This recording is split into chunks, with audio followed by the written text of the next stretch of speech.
好，我们接下来呢，还是要持续请教蔡博士对于伊朗目前的局势怎么看待？因为我们现在知道呢，已经目前最新是有数百美军的士兵从卡达空军基地撤离了，也就是说，五角大厦认为这个战争一旦爆发，可能会持续超过12天的时间。好，陆陆续续大家都在移动啦。你看到了，在川普的本身，他现在考虑对伊朗进行初步的有限军事打击，至少怎么样？你伊朗先接受。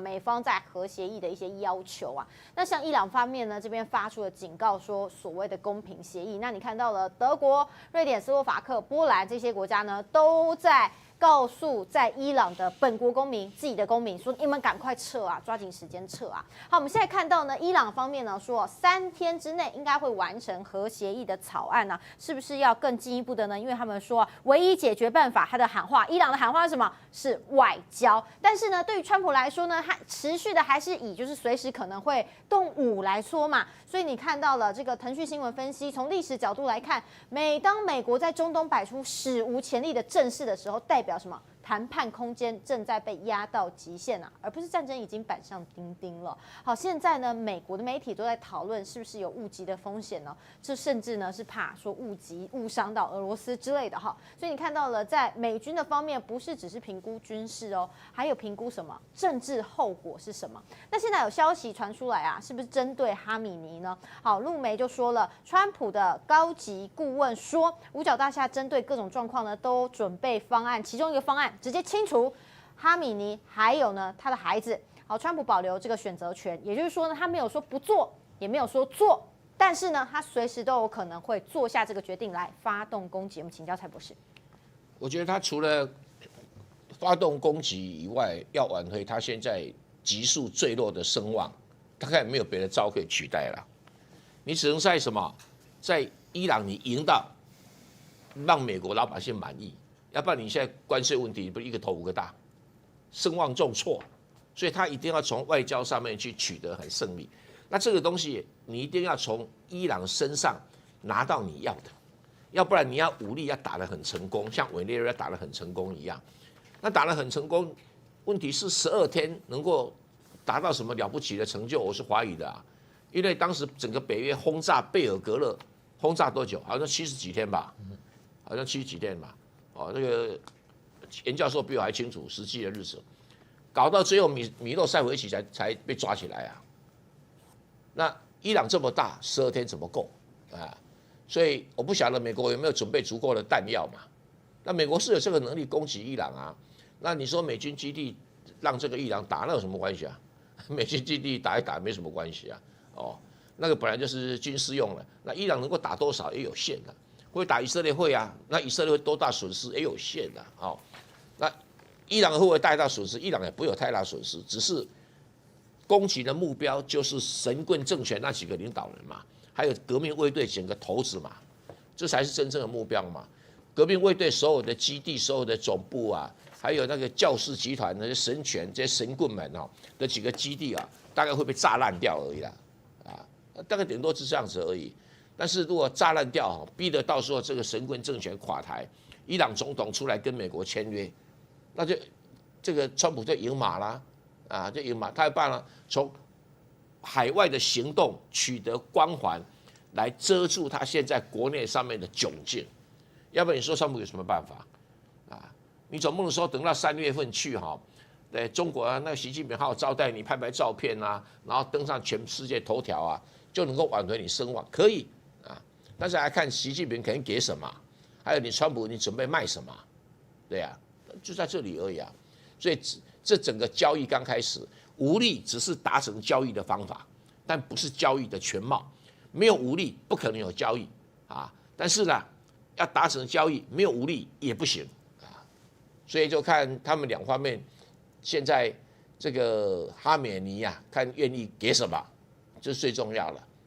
哈美尼条件如果开得很好，说第一个让我下台，对吧？我承诺我下台那接班人来接手跟你谈川普就会赢啦那这个第二个，我核武器我交出去了不再玩了，我导弹这个限制在一定数目以下，那川普就赢了。那如果没有达到这3个目标，川普赢什么？他除了动手以外，他没有别的方法了，对，而且不是动手就不能谈，动手打完第一轮再谈都可以啊，因为他没有要派兵去占伊朗领土嘛。那伊朗民选政府知不知道？知道啊。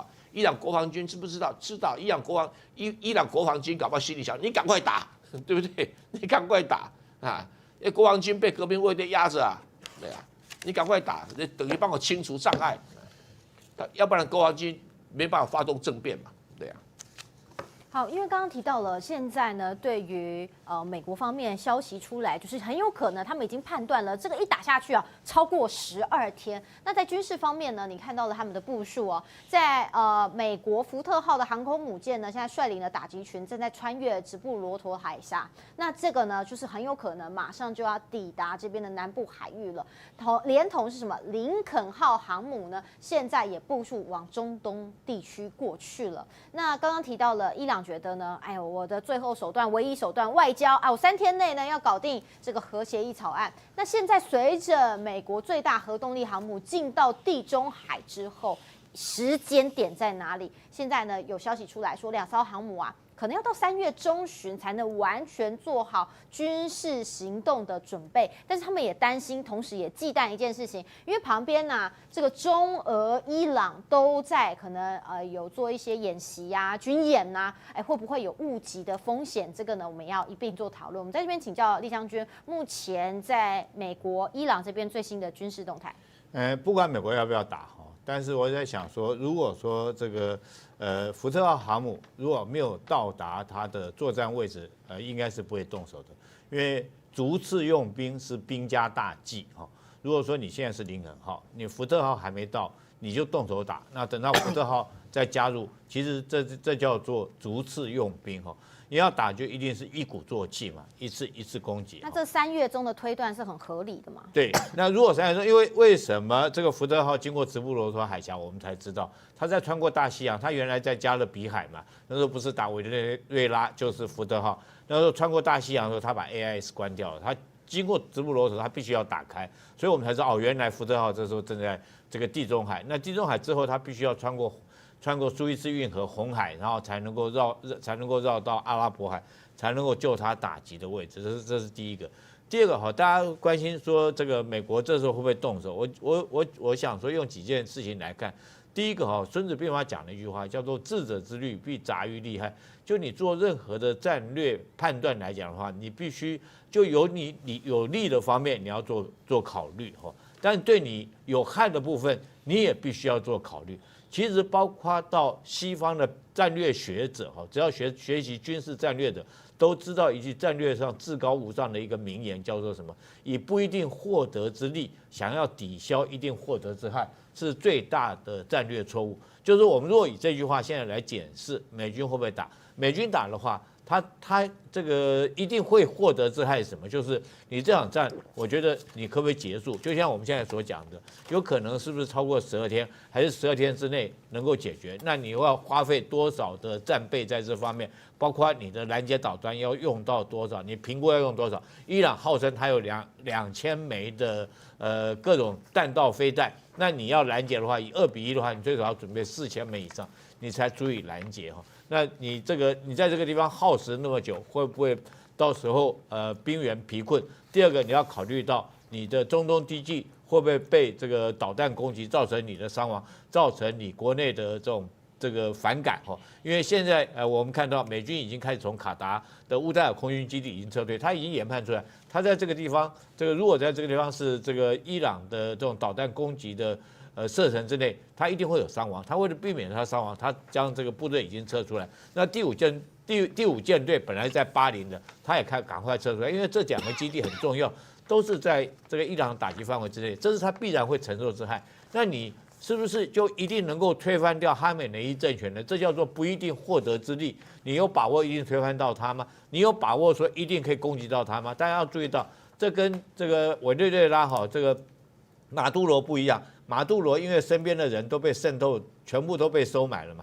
第二个来讲，美军的这个特遣队，它距离海岸线是很近的，它很容易进入到这个委内瑞拉首都这个逮捕马杜罗。可是哈美内伊，它第一个它的这个它的首都距离海岸线非常远，那你美军有没有能力这个用直升机飞了1000多公里来做逮捕的动作？我觉得是不太可能。第二个，你说用轰炸，但你必须要有很精准的情报，因为人是在动的嘛，这是动态的情报。那时候马杜罗之所以被逮捕，就是因为他的情报泄密到他身边的这个安全首脑都已经将他几点钟在什么地方睡觉，几点钟到什么地方去，这个时时刻刻都情报都泄露给美军，所以美军才可以定点这个来捕捉他。但是哈美内伊美军可不可以做到这一点？我们是抱着怀疑的态度。如果你没有把握说这个时间点，这个哈美内伊刚好就是在那个地方，他可以跑来跑去啊。他今天在这个洞，明天跑到另外一个洞，那你怎么知道他在哪个洞？那你去轰炸，你飞机的时间还要算他刚好，我飞到那边，你刚好到这个地方来，你才可以炸得到。所以我认为这就是所谓的不一定获得之力，你不一定能够打得到他。那这种状况之下，那你一定会消耗大量的这种军备，一定会做大量的军备消耗，这是一定会得到的灾害。所以在评估之下，再来第三个就是国际局势会影响到很厉害了。我们昨天有讨论过中国在这个地方油量每天2000万桶里面，中国有1100万桶是运到中国去的。那时候这时候中国又在这个航母055的这种大区，以及带了一艘瞭望者1号电子侦察船在这附近。那俄罗斯也派了一艘这个2000吨级的护卫舰在这个地方这个影响你美国啦，我们不敢说是参加伊朗的防卫作战，应该是不会参加，但是最起码你美军现在就投鼠忌器嘛，你会有机会，会不会打到这个中俄两国的军舰？如果打到的话，那就会不会变成世界大战？我觉得美国要考虑的事情很多啊，但是这个时候反而以色列来讲，我认为说是积极的希望能够动手，可是以色列是在煽风点火的角色，他因为最后还是要美国来动手。那以色列自己本身来讲的话，他当然希望借这个机会将哈美内伊这政权消除掉，来确保他自己以色列这个长久的国治久安。但是短期之内我们看不到，所以会不会打我觉得可能3月份以后才看得出来。现在短期之内我觉得不太容易，因为如果说这时候就动手的话，那你自己讲得很清楚，福特号还没到，我认为是不会动手，要等福特号到了以后，我们才看看美军的动手可能性才会大增。那如果说还没有到之前，3月份之前，我觉得可能动手几率是不高的。